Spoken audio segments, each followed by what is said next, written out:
अच्छा आ गया, very good. ये चक्कर है। तो पाकिस्तान देख रहा था, अब पाकिस्तान और तेजी से देखेगा।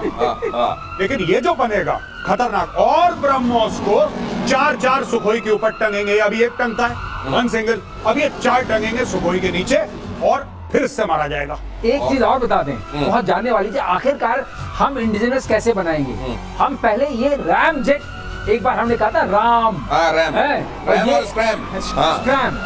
ये सुपर कंबस्टिव रैम है।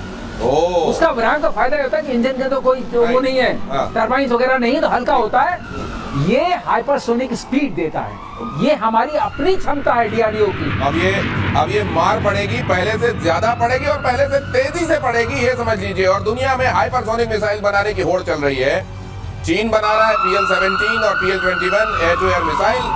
चीन को काउंटर करने के लिए अमेरिका ने AIM-260 पर काम शुरू कर दिया है और भारत ने रूसी R-37 मिसाइल पर दांव लगाया है। अनुराग श्रीवास्तव, मतलब समझाइए जल्दी से इसका। तीनों ही एक ही रेंज के हैं और उसमें ज्यादा स्पीड R-37 की है। अच्छा, इसका मैक हायर है। अच्छा, और रेंज इसकी वही 300-350 किलोमीटर के आसपास तीनों की है। ओके। तो मारक क्षमता में और जो पेलोड कैरी करेंगे, तीनों मोर और लेस बराबर हैं, क्योंकि एक दूसरे को देख के बनाए गए हैं। R-37 जल्दी पहुंचेगी, इसलिए आप समझ सकते हैं हमने क्यों दांव लगाया उस पर। हमने जो इधर दांव लगाया, पाकिस्तान किस पे दांव लगा रहा है वो भी देख लीजिए। लगातार दांव लगा रहा है।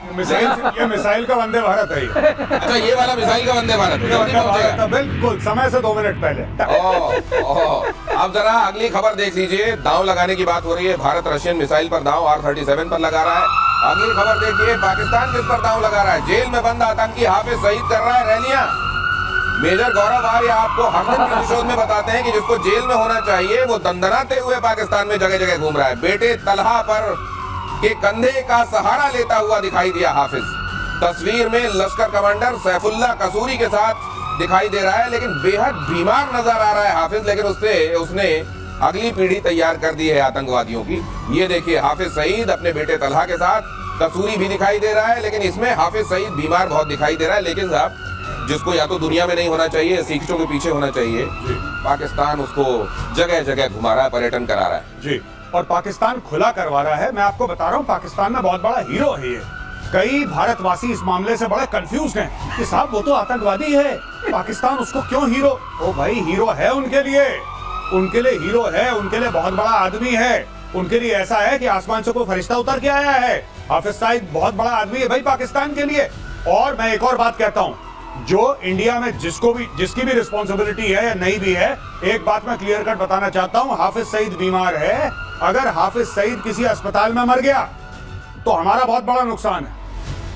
इस आदमी ने भारत में इतना खून बहाया है, इतने लोगों के घर बर्बाद करे हैं। ये चैन की मौत नहीं मरना चाहिए हाफिज सईद चैन की मौत ना मरे, बहुत बड़ा हमारे लिए लॉस हो जाएगा अगर इस चैन की मौत मरता है हाफिज सईद और ताला सईद, राइट। और वो मसूरी जो भी है, जो भी उसका नाम है, जो कसूरी मसूरी जो भी है, ये सबको ये दहशत होनी चाहिए कि कभी भी अननोन गनमैन आ सकते हैं और तुम्हें ठोक सकते हैं। ये चैन की नींद है, ये खुलेआम दंदना रहा है यहाँ पे 26/11 करने वाला। इसके नाम की 2 सुपारी मैं तो कह रहा हूँ पाकिस्तान के अंदर बोलो, जो हाफिज सईद को काटेगा, जो हाफिज सईद का सर लेकर आएगा, 500 करोड़ रुपए, भारत की सिटीजनशिप, पूरा परिवार के साथ दिल्ली में आओ, जिंदगी भर तक तुम्हारा खर्चा और 500 करोड़ रुपए तुम्हें दिए।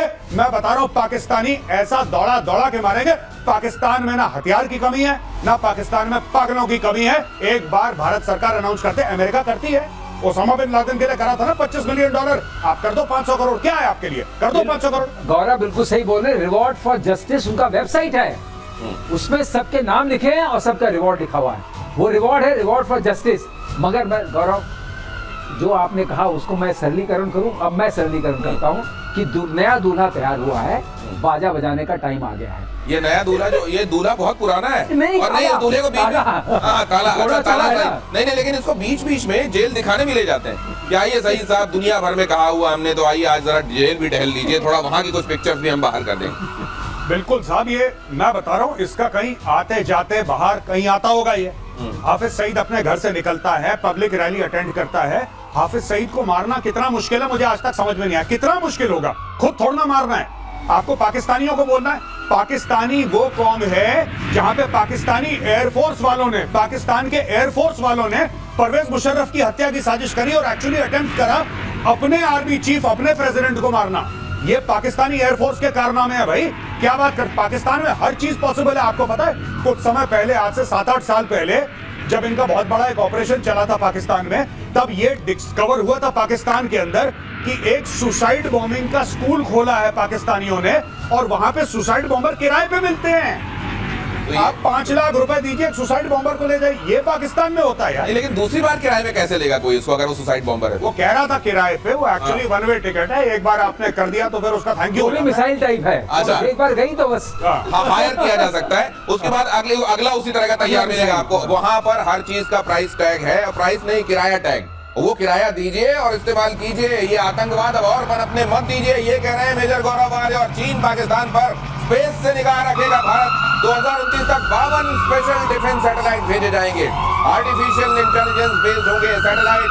अंतरिक्ष में भारत की आंख बनेंगे ये सैटेलाइट। यही वो सैटेलाइट हैं जो दुश्मन के ऊपर आपको एक तरीके से एज देते हैं। और क्या मायने हैं इसके, पीके श्रीवास्तव से? ये तो बहुत जरूरी था। इसका माने ये है कि अभी हमारे पास जो सैटेलाइट्स हैं उनका एक वो 6 चक्कर 4 चक्कर लगाते हैं तो 6 घंटे या 4 घंटे में आपको उस जगह की विजिबिलिटी मिलती है। हाँ। इनके आने से क्या होगा, आप कंटिन्यूअस विजिबिलिटी मिलेगी। अच्छा, ये लगातार आपको 24/7 बिकॉज आप 52 हो गए तो आप कोई ना कोई सैटेलाइट देख रहा होगा।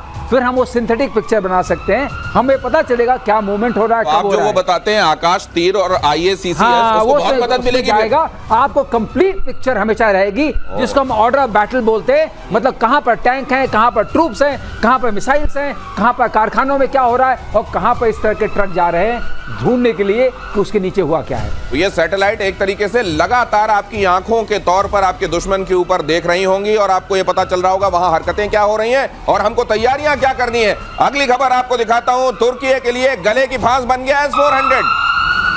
2017 में रूस से तुर्की ने खरीदा था S-400 की वजह से F-35 प्रोग्राम से तुर्की बाहर। अब S-400 को बेचना चाह रहा है तुर्की के S-400 पर पाकिस्तान की नजर। पाकिस्तान सोच रहा है ये सेकंड हैंड मुझको मिल जाए S-400। लेकिन कहा यह जा रहा है कि S-400 तुर्की ले तो गया था, पाकिस्तान के अंदर यह भी चल रहा है कि उसकी पन्नी भी नहीं उतरी है अभी। S-400 वहां पन्नी भी नहीं उतरी, वैसे का वैसा है, ले लो यहां पर। लेकिन यहां पर यह समझाया जा रहा है अमेरिका बहुत मारेगा। S-400 जैसे कहीं पर जाता है अमेरिका की निगाह टेढ़ी हो जाती है। तो ये कशमकश चल रही है वहां। नहीं, ये पाकिस्तान लेगा। अगर पाकिस्तान के बस का होगा पाकिस्तान जरूर लेगा और अमेरिका को फिर पाकिस्तान की जरूरत पड़ेगी। पाकिस्तान के इतने बड़े पाप माफ कर दिए अमेरिका ने। पर मैं बताता हूं, भारत को एक काम करना चाहिए। जब ये तुर्की से पाकिस्तान ले जाया जाएगा S-400 तो भारत कुछ ऐसा करे कि बीच में बर्बाद कर दे। ये पहुंचना नहीं चाहिए। S-400 पाकिस्तान नहीं पहुंचना चाहिए। बीच में सैबोटाज करो, इसमें मिसाइल मारो, स्पेशल फोर्सेस भेजो, नेवी से अटैक करवाओ, एयरफोर्स से जो करना है करो। बाद में तुर्की से माफी मांग लेंगे, बोलेंगे सॉरी गलती हो गई बॉस। आसपास जैसे हमने ब्रह्मोस के लिए भी तो बोला था सॉरी गलती से फायर हो गया, वैसे करके खत्म करो इसको। पहुंचना नहीं चाहिए। गौरव, इतना गुस्सा होने की जरूरत नहीं पड़ेगी क्योंकि ये S-400 जो है वो सॉफ्टवेयर ड्रिवन है और अभी भी तुर्की के पास जो है उसकी की नहीं है, अभी भी चाबी नहीं है। हाँ, वो सॉफ्टवेयर पूरा लोडेड नहीं है। तो उसके बिना ये यूजलेस है क्योंकि इसमें 4-5 तरह की मिसाइल्स हैं और 4 तरह की रेंजेस हैं। तो वो मिसाइल का चयन जो होता है और जो ट्रैक दिखता है, जिसको सर्च करना है, जिसको डिटेक्ट करना है और जिसको ट्रैक करना है, वो सॉफ्टवेयर करता है। तो ये फिर ले क्यों गए थे? ये ले गए थे, लेकिन अब कशमकश हो गई। नहीं, ये कहते हैं कि उन्होंने पन्नी भी नहीं उतारी है, कोई प्रैक्टिस भी नहीं हुई इससे। वो रशिया ने इनको कह दिया, बहुत पहले भी कहा था अगर तुमने इसको कहीं हटाया, ये उनका एंड यूजर एग्रीमेंट है। अच्छा, तो ये फिर कुछ नहीं चलेगा। तो मतलब तुमको देना है तो दे दो पाकिस्तान को, लेकिन पन्नी बेच दो पाकिस्तान को। पन्नी बेच दो, तिरपाल के बाद पन्नी भी काम आएगी। तो इसलिए टेक्नोलॉजी हम नहीं डर रहे हैं जब तक रशिया साथ है। और रशिया कैसे दे देगा, क्योंकि वो वहां चला गया और आपने इसी को खोल करके रिवर्स इंजीनियर कर लिया। और ऐसे पाकिस्तान जैसे को जो इधर का भी नहीं, उधर का भी नहीं, उधर का नेटो में मुलाकात हुई थी टर्की के प्रेसिडेंट से, तो अमेरिका से उसने कहा था कि मुझको आपके कुछ 35 चाहिए। अमेरिका क्यों देगा 35? यहाँ से S-400 लेके बैठे हो। वही तो, वो तो बड़ा ये बस। तो फिर इसीलिए हुआ होगा क्या कि पाकिस्तान को टिका देते हैं सेकंड हैंड, और ये टिका देते हैं, बाद में नहीं चलेगा, कहेंगे हमारा क्या है, हमारा क्या है, हमको तो देने के लिए मना किया था। हमें बस पन्नी दे दो हबीबी, बस पन्नी दे दो और कुछ नहीं, छोटा सा हम अफोर्ड नहीं कर सकते। ऐसा HQ-9 भी नहीं चला, ये भी नहीं चला तो क्या बात है, जब कोई खास बात नहीं है। सही बात है, बहुत सारे हथियार तो वहां सिर्फ दिखाने के लिए और बताने के लिए होते हैं। और इधर तुर्की और सीरियाई सेना ने राष्ट्रपति अहमद अल शरा की हत्या की साजिश को नाकाम कर दिया। अगली खबर देखिए, उनकी हत्या की साजिश सीरिया में चल रही थी। यहाँ पर सीरिया में सक्रिय ISIS ने उनकी हत्या की साजिश की थी। अहमद अल शरा पहले अलकायदा और इस्लामिक स्टेट के सहयोगी समूह के नेता थे, लेकिन बाद में उन्होंने बशर अल असद की सत्ता के खिलाफ विद्रोह का नेतृत्व किया। लेबनानी आउटलेट LBCI की रिपोर्ट के मुताबिक सीरियाई सेना और तुर्की खुफिया एजेंसियों ने सीरियाई राष्ट्रपति अहमद अल शरा की हत्या के प्रयास को, इसमें कुल मिलाकर हमारे भारत के ऑडियंस को समझने वाली एक बात है कि अगर आप ये सोचते हैं कि मुस्लिम वर्ल्ड आपस में एकजुट है तो यह खबर उसकी सच्चाई बताने वाली। गौरव बताएंगे। सबसे बड़ी बात यह है कि ये क्यों हुआ है, क्योंकि 72 घंटे पहले डोनाल्ड ट्रंप ने बोला कि सीरिया के ऊपर से मैं सारे सैंक्शन हटा रहा हूं। उन्होंने साइन कर दिया, वहां पे इस्लामिक स्टेट एक्टिव हो गया, पहली बात। दूसरी चीज ये है कि सीरिया बहुत इंपॉर्टेंट है, क्योंकि जितने भी हथियार हिजबुल्लाह और हमास के लिए आते थे सीरिया के थ्रू आते थे। और नंबर 3, सीरिया के बाद क्या है भाइयों? इराक के बाद क्या है? अभी भी ईरान। अगर आप ज्योग्राफी देखें आपको सब समझ में आ जाएगा। It's very simple. तो इसका मायना क्या है वो भी आप समझ रहे हैं। इशारों में बहुत कुछ और एक्सप्लिसिटली बहुत कुछ। पुराने दुश्मनों से रिश्ते सुधारने में जुटा हुआ है इजराइल। सीरिया और लेबनान के साथ रिश्ते सामान्य करने की पहल। इजरायली विदेश मंत्री गिदोन सार ने कहा दोनों देशों से औपचारिक राजनयिक रिश्ता कायम हो। गोलन हाइट्स को लेकर कोई समझौता नहीं। इजराइल ने कहा गोलन हाइट्स एक विवादित क्षेत्र जिस पर इजराइल का कब्जा है और सीरिया उस पर अपना दावा करता रहा है। सीरिया और लेबनान दोनों को ईरान समर्थक देश माना जाता है। अब सबसे बड़ी बात यह है श्रीवास्तव सर कि पहले किसी को मारो जबरदस्त और उसके बाद कहो I want to be friends with you. और जिसको पड़ी होती है, मुझको लगता है इनको ये समझ में आ गया है कि इजराइल जो है मारता बहुत है। लेबनान को तो समझ में आ ही गया है, बहुत मारता ये अब जब हाथ बढ़ाए तो हो सकता है थामा जाएगा। We are friends. सीरिया ने इजराइल ने क्या किया था, जैसे ही सत्ता पल्टी, जैसे ही सत्ता अगर इसको भी आप समझा सकें, जिसका भी जैसा आपने बताया, उन्होंने गोलन हाइट्स जा चुका हूं। अच्छा, कई बार। ओके। तो जैसे सत्ता पलटी उन्होंने आसपास पूरा कब्जा कर लिया।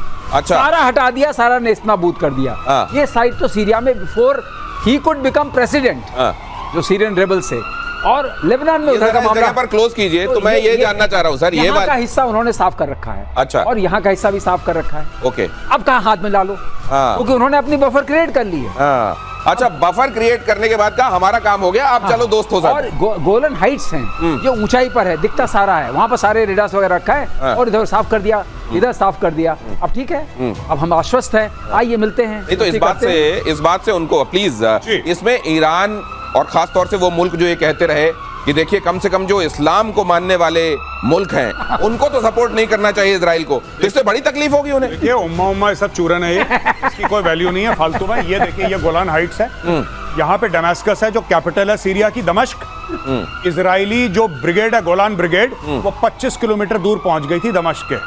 25 किलोमीटर दूर पहुंच गई, सामने दिख रहा है उसको दूरबीन से दमिश्क। अहमद अल शरा जो कि इस्लामिक स्टेट, जो कि अलकायदा का एफिलिएट, जो कि फलाना, जो कि धमाका, जो अभी प्रेसिडेंट है, उसने एक पिस्तौल की गोली नहीं चलाई इजराइल की ओर। इतना ज्यादा कंट्रोल है। और ये जो यहाँ पे इलाका है गोलान हाइट्स का, यहाँ पे यूनाइटेड नेशंस की फोर्सेस हैं। अच्छा। आज की तारीख में, और उसमें इंडियन आर्मी का भी कंटिंजेंट है गोलान हाइट्स में। मैं आपको इसलिए बता रहा हूँ, ये नीचे पहुंच गए बिल्कुल, और 25 किलोमीटर दूर पहुंच गए थे कि सामने दमिश्क दिख रहा है और यहाँ पे बैठे हैं। और अहमद अल शरा ने इजरायली, और जब उससे पूछा कि इजराइल आपका दुश्मन है, इजराइल तो आलम इस्लाम का दुश्मन है, तो उसने बोला नहीं, इजराइल दुश्मन नहीं है, दुश्मन हिजबुल्लाह है। और यहाँ से आप जाइए और खड़े होइए, आपको पूरा सीरिया दिखता है। अच्छा, पूरा इधर दिखता है, तो पूरी नजर है। पूरी नजर है, सब कुछ निगाहों के तहत है। और इन INS तमाल के बारे में खबर देख लीजिए, भारतीय नौसेना को हैंडओवर हो गया है। ये सबसे आधुनिक स्टेल्थ फ्रिगेट INS तमाल रूस के कैलिनिनग्राड में INS तमाल का कमीशन हुआ। तमाल रूस से मिला हुआ 8वां और तुशील क्लास का दूसरा युद्धपोत। इसके आने के मायने क्या है मेजर गौरव? देखिए साहब, फ्रिगेट है, भारत जिस तरीके से अपना फ्लीट डेवलप कर रहा है, मैं आपको एक और बात बता दूं, सब लोग ये सोच रहे हैं कि साहब ये रशिया से आ रहा है फलाना डिम, नहीं, अभी भी 95% जो शिप्स बन रहे हैं वो भारत में बन रहे हैं, सबसे पहले बात। लेकिन भारत को जिस तरीके से अपनी नेवी एक्सपैंड करनी है, भारत की खरीदना बाहर से एक मजबूरी है। टॉप क्लास का स्टेल्थ फ्रिगेट है, टॉप क्लास का। इसके अंदर देखिए, स्टेल्थ का ये मतलब है कि ये दुश्मन के रडार में इसका सिग्नेचर बहुत छोटा है, बहुत छोटा है, तो दुश्मन को ये नहीं हो सकता है दुश्मन को पता लगे कोई फिशिंग बोट है। दुश्मन को ये पता लगे कि छोटी सी नाव है, वहां पे पता लगा पूरी की पूरी मिसाइल के साथ एक बोट है, स्टेल्थ फ्रिगेट है, और ये जो है this is going to be a solid punch in the enemies face, और ये इंडियन नेवी के तरकश में एक बहुत बड़ा तीर है दिनेश। ये मैं सोच रहा हूँ कि इसमें क्या है कि ये जो बता रहे हैं ना कि दिखेगा नहीं, और सीक लेटर में तो बिल्कुल ही नहीं दिखेगा। ब्रह्मोस डाल रखी है, ब्रह्मोस डाल रखी है इसके अंदर। तो कराची का क्या हाल होगा? तो शायद इनके अभी मन से इन्होंने कहा बाद में बताते हैं। ग्वादर और कराची दोनों गए, दोनों निशाने पर। नहीं, मेजर गौरव, स्पीड भी इसकी अच्छी है। मेजर गौरव हमेशा याद दिलाते रहते हैं कि नेवी वाला अभी ड्यू है और नेवी इतनी मजबूत करते जा रहे हैं, और फिर ड्यू भी है तो फिर मिलने क्या वाला है? चक्रवर्ती ही मिलने वाला है, वो जो आपके चक्रवृद्धि ब्याज के साथ। दिनेश, एक बात इन्होंने बहुत अच्छी बताई, ये आखिरी फ्रिगेट है जो आ रही है, आखिरी नेवल शिप आ रहा है, सारा 95% इंडिया में बनता है। लेकिन आपको एक खबर अगली जो बताने वाला हूँ, उसके बाद जितने लोग आपको अंकल कहते होंगे ना, वो संभल जाएंगे। जरा देखिए खबर। थाईलैंड की पीएम बेंतोगान शिनावात्रा सस्पेंड हो गई हैं। थाईलैंड के संवैधानिक कोर्ट ने उन्हें सस्पेंड किया है। कंबोडिया के साथ राजनयिक विवाद में कोर्ट का यह बड़ा फैसला है। लीक टेलीफोन कॉल के बाद पीएम पर एक्शन हुआ है। अंतिम फैसले तक पीएम शिनावात्रा सस्पेंड रहेंगी। कहा यह जा रहा है कि उन्होंने अपनी टेलीफोनिक कन्वर्सेशन में उनको अंकल कह दिया था, और इस बात को लेकर इतना बवाल हुआ, कोर्ट बैठी और मेजॉरिटी डिसीजन ये हुआ कि इनको सस्पेंड किया जाए। तो ये तो मतलब बड़ा कमाल है। ये पता नहीं, मुझे ये न्यूज तो मैंने बिल्कुल फॉलो नहीं करी सर। अगर आप कुछ मुझे थोड़ा मैं आपको बता तो रहा हूँ कि एक वर्ड मैं आप बताता हूँ। कंबोडिया, और लोग कहते हैं ना युद्ध का देश है, बुद्ध का देश है। कंबोडिया और थाईलैंड दोनों बुद्ध के देश हैं। इधर 96%, इधर 93% जी बुद्धिस्ट हैं। और जो तो उसमें तालमेल है। इधर के जो प्राइम मिनिस्टर हैं, उनके जो फादर थे हुन सुन, जिनको इन्होंने अंकल कहा, और इन्होंने शिनवात्रा ने उनको अपने कन्वर्सेशन में अंकल बोल दिया, और ये कहा कि हमारे जनरल साहब जो हैं वो भड़का रहे हैं कंबोडियन सोल्जर्स को, हम रोकना चाहते हैं। वो शांति चाहती थी, कंबोडियन सोल्जर मर गया था। अब ये बात लीक हो गई। तो यहाँ तो ये तो इन्होंने अंकल बोला, इधर पाकिस्तान से तो अब्बू अब्बू वाले टेलीफोन जाते रहते हैं, वहां कोई बुरा नहीं मानता। मेजर गौरव, पाकिस्तान में रीढ़ की हड्डी की कमी है। पाकिस्तान तो जो पैसा देता है, जो किराए पे लेता है, उसको अब्बू बोल देता है पाकिस्तान। तो इतना बड़ा मैटर नहीं है, लेकिन किस कॉन्टेक्स्ट में अंकल बोला है सर, ये बड़ा सीरियस डिप्लोमेटिक मामला हो गया वहां ये मामला हो गया कि अपने जनरल की उन्होंने बुराई कर दी और उनको अंकल बोल दिया। अंकल ज्यादा चुभा है, अंकल ज्यादा चुभा है उनको। जनरल की जो बुराई ज्यादा नहीं चुभी, अंकल ज्यादा चुभा है। देखिए ये कब कहां कौन सी बात, एक छोटी सी बात, एक छोटा सा शब्द किसी डिप्लोमेटिक कॉन्टेक्स्ट में कहां कहा जा रहा है, वो क्या बवाल लेकर आ जाए, उसकी भी ये खबर है। बहुत धन्यवाद आप सभी का आज प्रतिशोध में हमारे साथ जुड़ने के लिए। सर आपका बहुत धन्यवाद। जय हिंद।